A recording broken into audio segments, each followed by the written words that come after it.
Hari ini kita telah melakukan satu perbuatan wajib untuk melakukan penghormatan kepada mendiang Ibu So Hamsyo yang telah tutup usia tadi pagi dalam usia 83 tahun.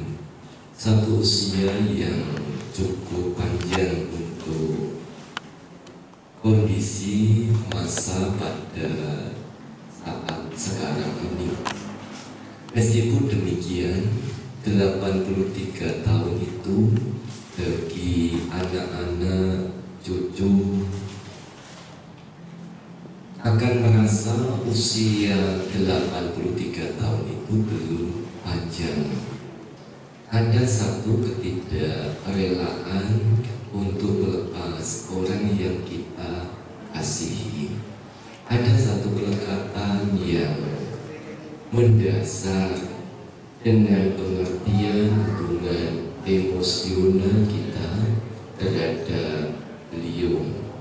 Karena sebagai orang tua dikatakan dalam agama Buddha, Brahmati Mata Pitaro. Papa mama kita itu ibarat Dewa Brahma. Dewa Brahma kalau dalam tradisi Hindu itu adalah pencipta yang menciptakan makhluk hidup.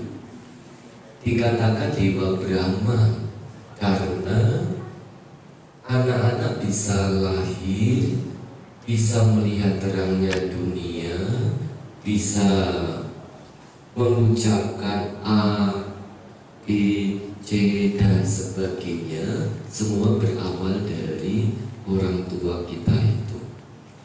Dalam Buddhis, Brahma adalah makhluk yang sangat luhur, yang sangat tinggi, lebih tinggi dari makhluk-makhluk yang lainnya.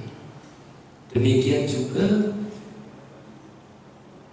perumpamaan bahwa papa mama kita itu sebagai orang yang demikian, makhluk yang demikian ini bukanlah sebagai perumpamaan yang ada.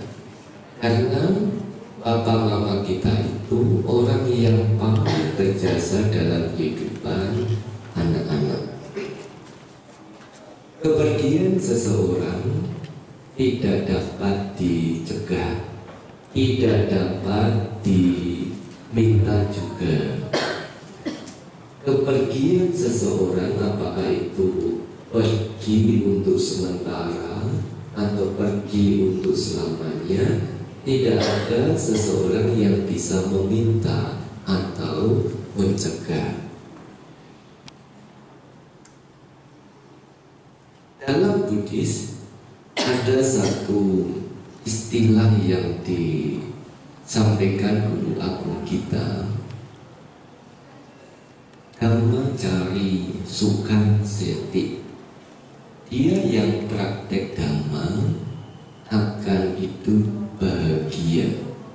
Ya, tidak bisa dipungkiri, setiap orang itu mendapatkan satu kebahagiaan.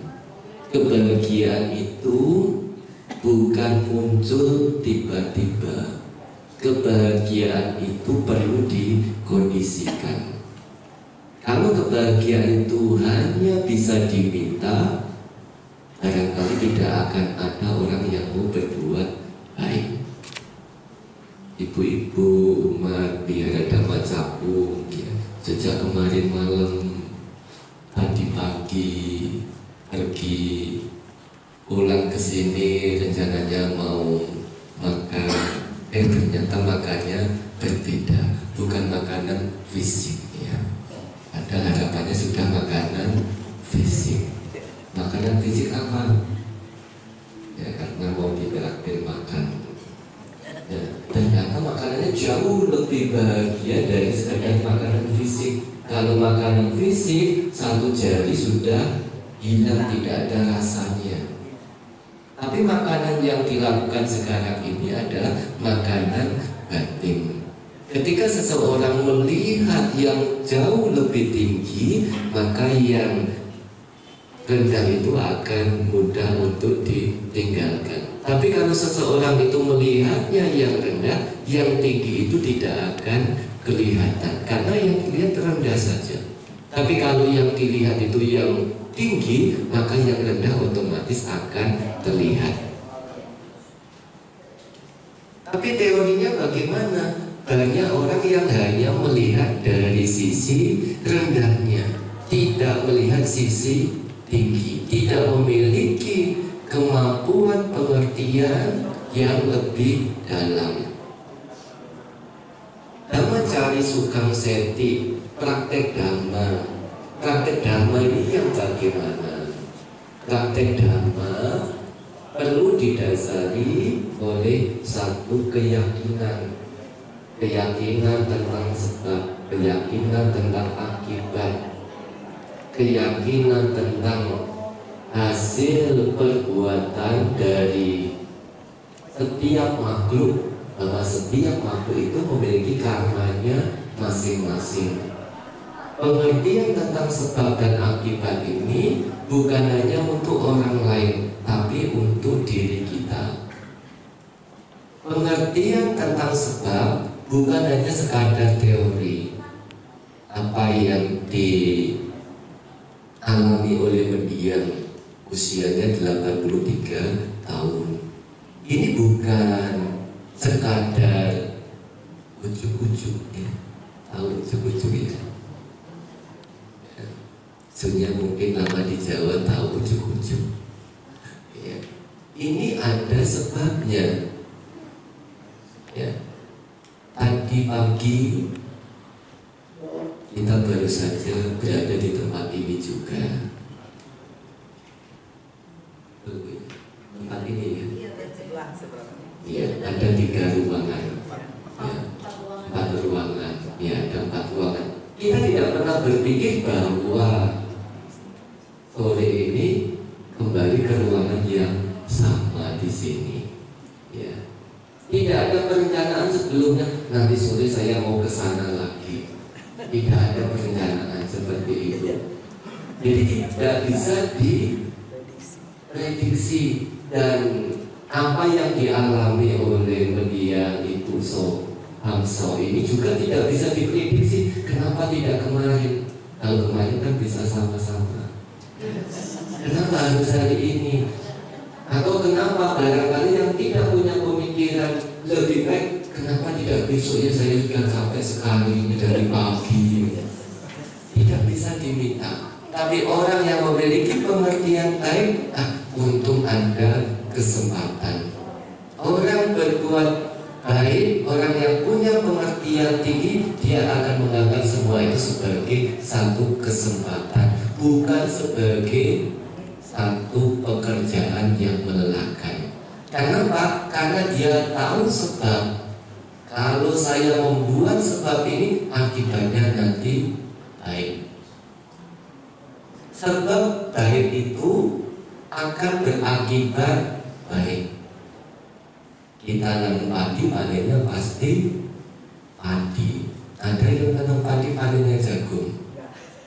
Ya, kecuali kalau yang dulu sudah pernah tanam jagung dulu, maka nanam padi, panennya jagung. Sama seseorang yang berbuat baik, saya banyak berbuat baik, tapi kok masih menderita. Seringkali orang mengatakan saya banyak berbuat baik, tapi kok malah sakit, ya, sakitnya nggak sembuh-sembuh dan sebagainya. Kalau orang punya pengertian demikian, masih belum memiliki sadar keyakinan. Jadi apa yang kita lakukan ini akan memberikan akibat sesuai dengan sebab yang dilakukan itu. Maka akibat, yakin terhadap akibat apa yang kita alami itu juga sesuai dengan sebab yang kita lakukan. Jadi akibat itu tidak bisa dihindari dari sebab, dan masing-masing orang memiliki karmanya sendiri-sendiri. Masing-masing makhluk memiliki karmanya sendiri. Mendiang Ibu Hang Seo meninggal dalam usia 83 tahun. Apakah anak-anak cucu bisa memiliki usia seperti beliau? Belum tentu. Ya, ada 2 anak, 4 cucu. Apakah bisa sampai 83 tahun? Belum tentu. Ya, apalagi rata-rata anak-anak sekarang itu antara 60 sampai 70 sudah pamitan. Ya. Kalau orang zaman dulu masih ada di atas 80. Tetapi anak-anak zaman sekarang ini sulit untuk bisa mencapai 70 tahun. Jadi ketika kita bisa mengerti bahwa semua makhluk memiliki karmanya masing-masing, kita tidak akan menyalahkan diri kita. Kita juga tidak iri hati, iritasi terhadap keberhasilan orang lain. Kalau misalnya kita melihat orang lain memiliki kesehatan yang bagus, padahal dia tidak pernah berbuat baik. Saya banyak berbuat baik kok, sakit-sakitan. Kalau kita masih memiliki pengertian demikian, maka kita dianggap belum memiliki sadar keyakinan. Jadi keyakinan itu bukan masalah keyakinan agama A, B, C dan sebagainya, bukan. Tapi keyakinan terhadap perbuatan kita sendiri. Seperti tadi nanam padi, panennya pasti padi. Nanam jagung, panennya pasti jagung, tidak akan salah. Ya. Kalau mungkin kita nanam jagung, mungkin kita bisa salah. Orang yang menanam, orang lain yang memetik, kita yang menanam, orang lain yang panen. Ya, ada enggak? Ya, ada orang kita yang menanam malah dipanen orang lain. Ya, itu kalau tanaman. Tapi kalau perbuatan tidak akan pernah bisa salah, seperti ilustrasi bayang-bayang. Jadi kalau kita bayang-bayang kita, apakah bisa salah? Tidak bisa. Demikian juga dengan perbuatan, tidak akan pernah bisa salah. Jadi pemahaman pertama tentang dhamma itu, yang pertama tadi itu memiliki keyakinan. Dan pemahaman tentang dhamma, tadi di luar baru saja ngobrol dengan apa Bapak Yesusnya. Ya, itu Bapak Yesusnya tuh. Iya, ngobrol-ngobrol banyak, ternyata wawasannya cukup luas sekali. Dan satu hal yang menarik adalah pada saat dulu belajar dhamma, cari buku dhamma itu sangat sulit sekali. Tapi sekarang Bante mau mendengarkan dhamma itu gampang, karena di HP sudah ada dhamma. Putar dhamma, tiduran sudah bisa mendengar sampai terlelap. Ya, kalau dulu berusaha mencari dhamma, buku dhamma itu tidak mudah. Sampai tadi di Dhamma Suka baru menemukan buku dhamma. Satu perjuangan untuk menemukan buku. Maka kenapa orang sekarang ini mempelajari dhamma, mendengar dhamma, banyak mendengar dhamma, bukan pengertian benar yang muncul, tapi malah ego yang muncul. Karena dia tidak memahami apa itu dhamma. Jadi dhamma dalam ajaran Sang Buddha yang sering kita dengar, ya, dhamma ini artinya segala sesuatu fenomena dunia ini, meliputi nama dan rupa. Tubuh kita ini dhamma, rumah ini dhamma, pikiran kita dhamma, air dhamma, angin dhamma, api dhamma, listrik dhamma, mobil dhamma, semuanya itu disebut sebagai dhamma. Jadi kalau kita menerjemahkan dhamma itu apa? Seringkali orang akan simpel mengatakan dhamma ya ajaran Sang Buddha. Kalau kita lihat ajaran Sang Buddha itu apa? Ya dhamma.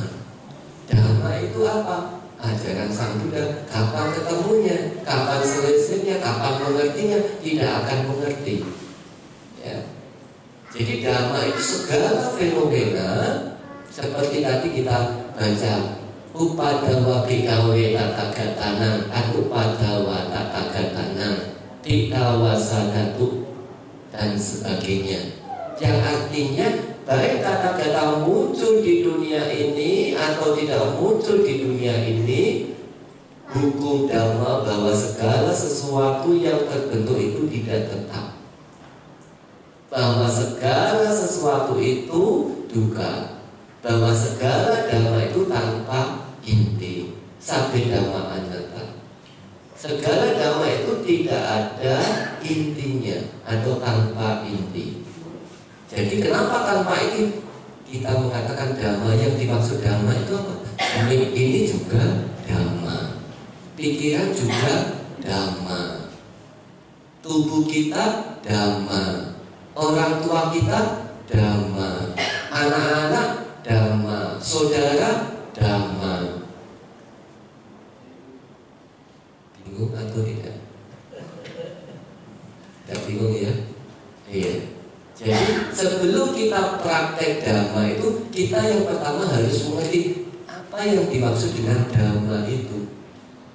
Jadi secara spesifik dhamma itu meliputi segala sesuatu, baik yang berbentuk maupun tidak berbentuk.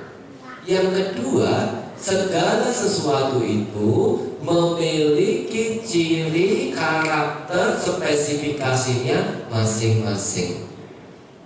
Apakah orang tua dengan anak memiliki karakter sifat yang sama? Tidak sama. Ya. Suami istri punya sifat yang sama? Tidak sama. Padahal suami istri, padahal orang tua dan anak. Tubuh kita apakah memiliki karakter yang sama? Tidak sama. Jadi mata, rambut, gigi juga punya daya tahan yang tidak sama, karakter yang tidak sama. Kenapa mata belum rabun, rambutnya sudah putih? Kenapa nggak mata dulu yang rabun? Kadang-kadang ada mata masih jelas, rambut masih hitam, giginya sudah ompong. Ya. Semua punya karakternya sendiri-sendiri. Api punya karakter apa? Panas. Listrik punya karakter setrum. Angin punya karakter dingin. Ya, karena ini kedinginan. Ya, AC punya karakter dingin. Ya, tidak bisa dilihat tapi bisa dirasakan. Maka itu disebut sebagai dhamma yang memiliki karakter masing-masing. Yang ketiga, kita harus bisa praktek dhamma sesuai dengan dhamma tersebut. Mempraktekkan dhamma sesuai dengan dhamma tersebut. Artinya apa? Kalau kita berhadapan dengan api, kalau anak-anak tidak tahu bagaimana apinya dipegang. Kalau orang tua, orang dewasa yang tahu, apakah apinya dipegang? Tidak. Apinya, kalau ada api akan dihindari. Kalau mau memadamkan api, tentu dengan cara yang lain. Kalau anak-anak yang belum mengerti mau memadamkan api, apinya langsung dipegang. Terbakar tidak? Ya terbakar. Itu karena kita tidak praktek sesuai dengan dhamma itu. Demikian juga dengan tubuh kita yang dikatakan juga tadi tidak tetap, tidak kekal, berubah-ubah tanpa bisa kita hindari dan tanpa bisa kita minta. Tubuh kita ini berubah. Sakit yang muncul bukan hanya satu dua.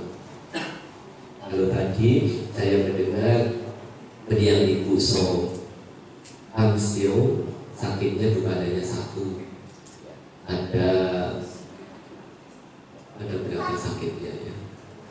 Ya komplikasi lah, istilahnya dikatakan sakitnya komplikasi.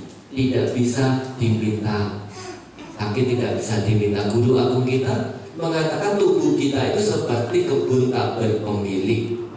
Artinya tanaman apa saja bisa muncul di kebun itu karena nggak ada pemiliknya.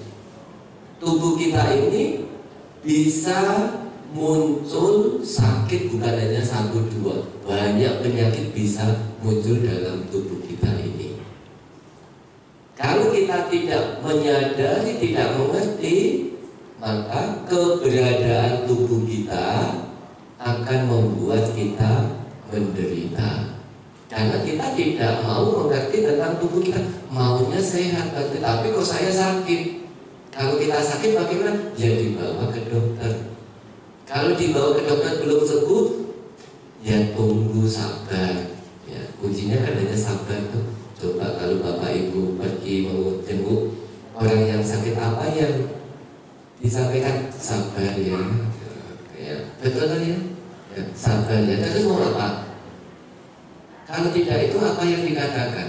Ya ada, hanya itu kunci dari menjenguk orang sakit. Masa kita mau mengatakan sakitku itu sudah parah, sebentar lagi akan lewat? Ya lewat betulan.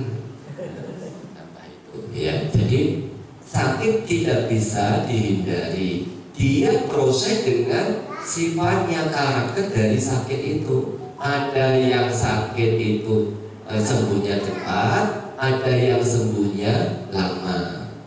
Ya, tapi masing-masing itu punya karakter. Jadi karakter dalam itu apa, kita harus mengerti.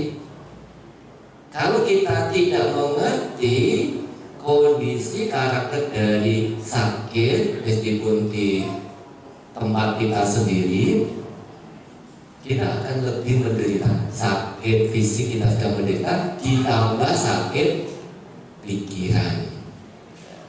Jadi kadang-kadang kita sakit kepala. Kalau sakit kepala rasanya bagaimana? Cenut-cenut atau apa? Ya, sakit kepala. Ya, kemarin saya pulang dari sini, sakit kepalanya luar biasa juga. Pikiran saya masih tahan gak untuk besok ini. Ya, kalau sedang sakit begitu ya begitu. Ya, tekad. Ya, semoga malam ini sakit kepala sudah bisa lewat, berlalu, untuk istirahat. Dan pagi-pagi ternyata sudah berlalu. Padahal malam-malam sakitnya luar biasa, mau istirahat sulit. Ya, karena sakit. Ya, mungkin Bapak Ibu pernah mengalami sakit kepala. Bagaimana sakit kepala? Semakin kita tekan, tidak mau, maka sakit kepala itu akan double 2 kali. Saya tidak mau sakit kepala, saya mau sakit kepalanya hilang. Antara keinginan dengan fisik yang sakit bentrok, dan sakitnya menjadi double. Bagaimana sakit kepala bisa hilang? Orang Jawa mengatakan sumeleh. Tahu tak sunya? Sumeleh. Tahu ya? Sumeleh. Sumeleh itu maknanya sangat dalam sekali. Ya, sumeleh ini bahasa Jawa. Ya. Jadi sumeleh ini lepaskanlah semuanya itu, jangan ditekan, jangan digenggam. Lepaskan. Sabi dhamma nalang abini wesaya. Segala dhamma hendaknya tidak dilekati. Sakit itu juga dhamma, jangan dilekati. Bicara mah gampang berarti, tapi yang merasakan itu betul ya? Kalau kita sedang sakit, bicara mah gampang, tapi coba rasakan. Nah, makanya kata sumeleh itu dalam Buddhis tadi itu sabi dhamma dalam abini wesaya. Segala dhamma hendaknya tidak dilekati. Kalau kita sakit, coba obat pertama harus memunculkan dari dalam diri kita. Jangan melekati sakit, meskipun separah apapun sakit, bagiannya dokter. Bagian kita apa? Sumeleh, melepas. Ya, itu sakit fisik. Kalau sakit hati bagaimana? Wah, tambah lagi. Kalau sakit hati gimana rasanya? Pernah sakit hati enggak? Pernah Pak? Maksudnya pernah sakit hati? Nah, sakit kepala saja sakit hati rasanya wah seperti dunia ini kiamat.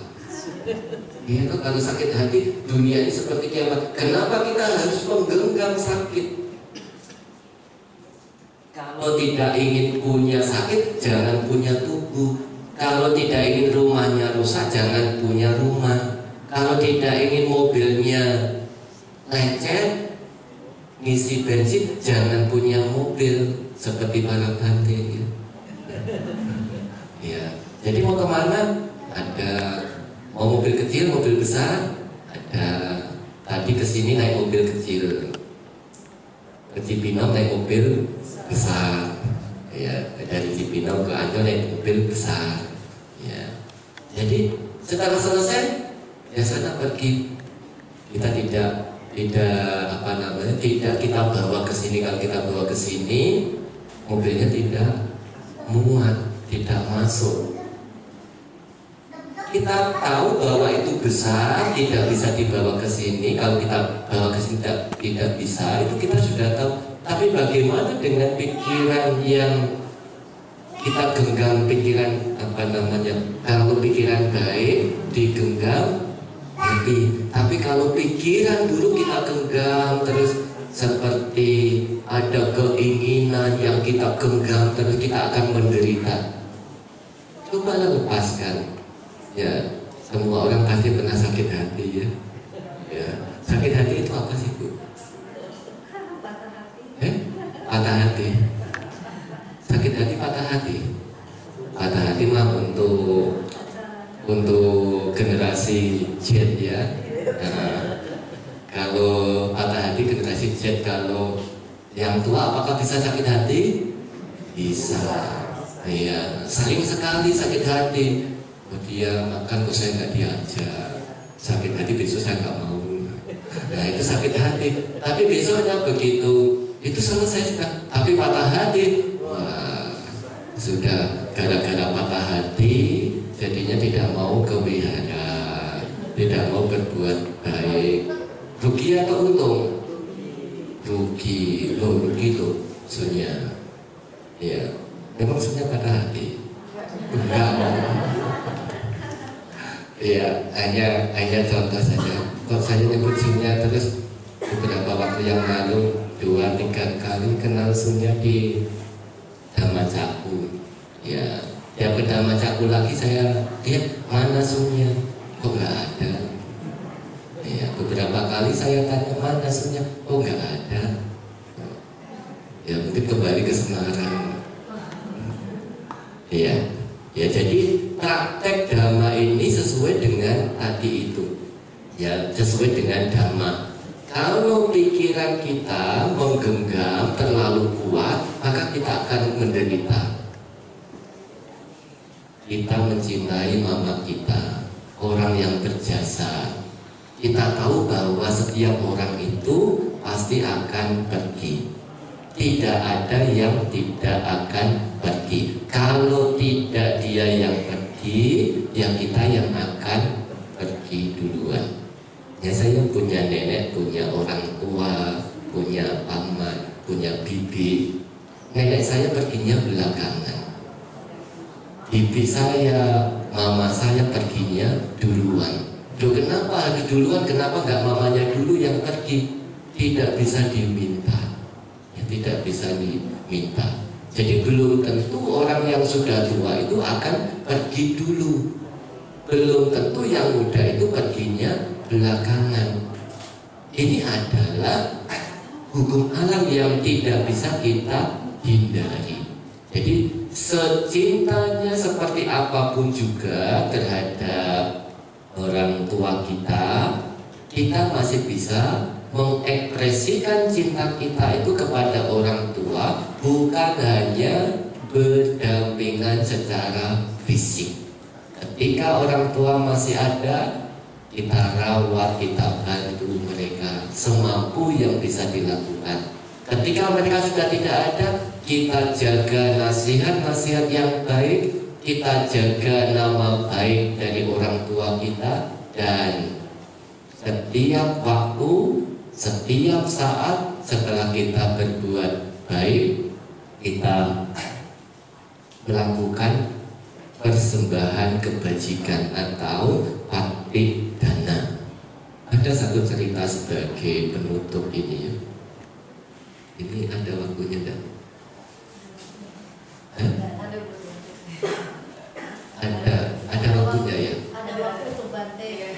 Ada waktu untuk saya. Maksudnya sampai jam berapa? Sampai jam berapa aja, Pak? Begitu. Yang benar ya. Ada satu cerita. Ada zaman Sang Buddha, ada seorang gadis. Gadis itu cantik atau jelek? Hah? Gadis itu cantik. Kalau sudah tua, jelek. Nah, jadi ada seorang gadis, ya ada ya seorang gadis, dia kaya raya, ya kaya raya, tapi tidak mengenal perbuatan baik meskipun dekat dengan wihara, tapi dia tidak pernah berkunjung mendengarkan dhamma di wihara. Suatu saat tanpa bisa diprediksi dia sakit, tidak lama kemudian meninggal. Karena dia tidak punya bekal perbuatan baik, gadis ini meninggal, terlahir jadi peta. Tubuhnya kurus, kering, konon dikatakan setinggi pohon kelapa. Jadi alam peta itu macam-macam ya. Ada yang setan kelaparan, peta kelaparan, ada yang tubuhnya tinggi, kurus, kering. Gadis ini yang meskipun tadinya itu cantik, karena dia tidak mengenal perbuatan bajik, dia meninggal lahir sebagai peta yang tubuhnya kurus, ya, dan setinggi pohon kelapa. Suatu hari dia bertemu dengan tetangganya, yang sedang berdagang. Dia berpikir, saya mau berbesar kepada tetangganya itu setelah dia istirahat dari pedagangnya. Kemudian dia menunggu waktu yang tepat. Setelah waktunya tepat, tiba dia muncul. Kalau kita melihat makhluk yang seperti itu kira-kira gimana? Lari atau tinggi setinggi pohon kelapa, kurus kering. Orang ini kemudian bertanya, dia tidak takut, dia seorang upasaka yang sudah mengerti dhamma, dia tidak takut. Dia kemudian bertanya, Anda siapa? Ada perlu apa Anda datang ke sini? Dia memperkenalkan diri, saya adalah tetangga Anda yang anak dari ibu itu. Apa maksud Anda datang ke sini? Tolong sampaikan ke ibu saya, di bawah kasur ada dana sejumlah sekian. Kalau dulu orang menyimpan dananya itu di bawah kasur, ya, di bawah kasur. Belum ada bank itu. Tolong sampaikan ke ibu saya untuk menggunakan dana itu berbuat baik dan melimpahkan kebajikan itu untuk saya. Setelah itu pedagang ini yang merupakan tetangganya itu pulang, dia menyampaikan ke mamanya. Disampaikan mamanya itu bahwa ini pesan dari anak Anda yang meninggal, di bawah kasur ada dana. Dia pergi dan membuka kasur itu, ternyata betul sesuai dengan yang disampaikan itu. Dan setelah itu sesuai dengan pesannya, menggunakan dana itu untuk berbuat baik dan mempersembahkan jasa kebajikan itu. Setelah persembahan jasa kebajikan itu, gadis itu kemudian menampakkan diri lagi sebagai makhluk yang bukan kurus kering lagi.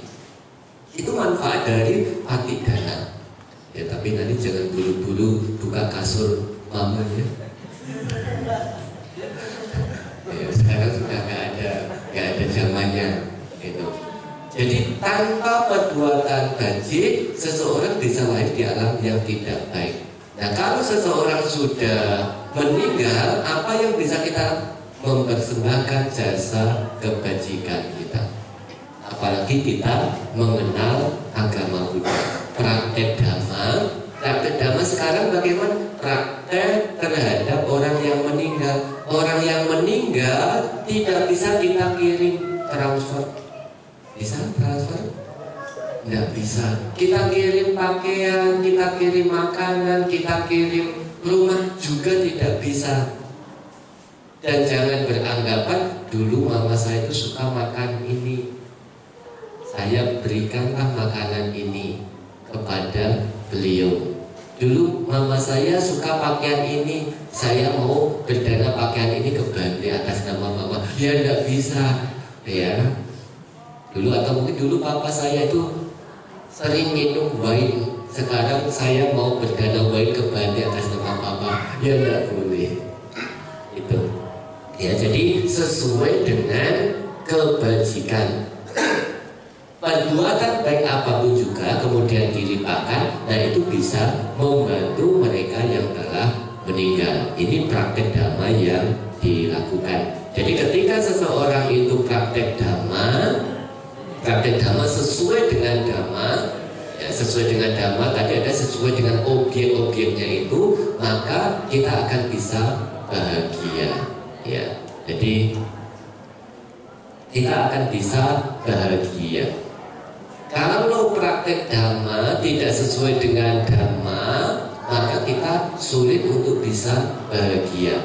Praktek dhamma kepada mendiang Ibu So Ham Seo, bagaimana? Yang pertama adalah mengerti, menyadari bahwa tubuh ini tidak langgeng, tidak tetap. Menyadari bahwa ada pertemuan, ada perpisahan. Menyadari bahwa semua makhluk yang lahir pada akhirnya akan meninggal. Dan yang terakhir, kalau mama sudah meninggal, maka kewajiban kita adalah melakukan perbuatan bajik untuk pelimpahan jasa, persembahan jasa itu. Ini yang harus kita sadari sebagai anak-anak maupun cucu itu.